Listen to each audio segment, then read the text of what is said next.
আবারও অশান্ত সুন্দরবন। বনের গহীনে নতুন করে সক্রিয় হয়ে উঠেছে সশস্ত্র দস্যু বাহিনী। গত এক মাসেই অর্ধ শতাধিক জেলে অপহরণের শিকার হয়েছেন। বাদ যাননি পর্যটকরাও। আত্মসমর্পণের পর কেন দস্যুদের এই পুনরুত্থান? মোংলা থেকে এম ফিরোজের প্রতিবেদন। 2018 সালে 32টি বাহিনীর 350 সদস্যর আত্মসমর্পণের পর সুন্দরবনকে দস্যুমুক্ত ঘোষণা করা হয়েছিল। সেই শান্তি এখন অতীত। সুন্দরবনের নোনা জলের কুমির আর ডাঙ্গার বাঘের চেয়েও বড় আতঙ্ক এখন দস্যুরা। 2024 সালের 5 আগস্ট পরবর্তী প্রশাসনিক ও রাজনৈতিক অস্থিরতাকে ঢাল হিসেবে ব্যবহার করে আত্মসমর্পণ করা দস্যুরাই পুনরায় এ পেশায় ফিরে এসেছে বলে ধারণা করা হয়। জাহাঙ্গীর ও শরীফ বাহিনীর মতো অন্তত 5টি নতুন সশস্ত্র গ্রুপ এখন বনের শরণখোলা ও মোংলা রেঞ্জকে নিরাপদ আশ্রয়স্থল হিসেবে বেছে নিয়েছে।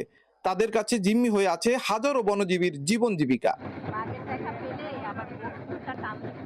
জেলেদের গণ্ডি পেরিয়ে দস্যুদের থাবা এবার পর্যটকদের উপরও পড়েছে। নজিরবিহীন এই ঘটনায় কপালে চিন্তার বাজ বন বিভাগের কর্তাদের। টুরিস্টদেরকে অপহরণ করা হয়েছে, তারপরে আবার ছাড়া পেয়েছে। সব জায়গায় কিন্তু ডাকাতরা হাত বাড়াচ্ছে। আমাদের জেলে, দুবলা জেলে পল্লীর, সেখানে কিন্তু হাত বাড়াচ্ছে। সেখানকার জেলেকেও তারা অপহরণ করে নিয়ে গেছে। পরিস্থিতি নিয়ন্ত্রণে শুরু হয়েছে বিশেষ চিরুনি অভিযান। ইতিমধ্যে গুড়িয়ে দেওয়া হয়েছে বেশ কিছু গোপন আস্তানা। বনদস্যুরা জেলেদেরকে জিম্মি করেছে।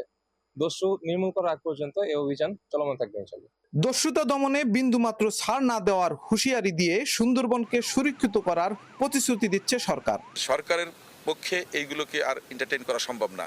সুতরাং আমরা প্রশাসনকে পরিষ্কার নির্দেশনা দিব যে না, এটাকে যে কোনো মূল্যে নির্মূল করতে হবে। অপরাধ চক্রের নেপথ্যে থাকা অর্থ ও অস্ত্রের যোগানদাতাদের গোড়া কেটে না দিলে পর্যটন, জীববৈচিত্র্য আর বনজীবীদের জীবন চিরস্থায়ী সংকটে পড়ার আশঙ্কা উপকূলবাসীর।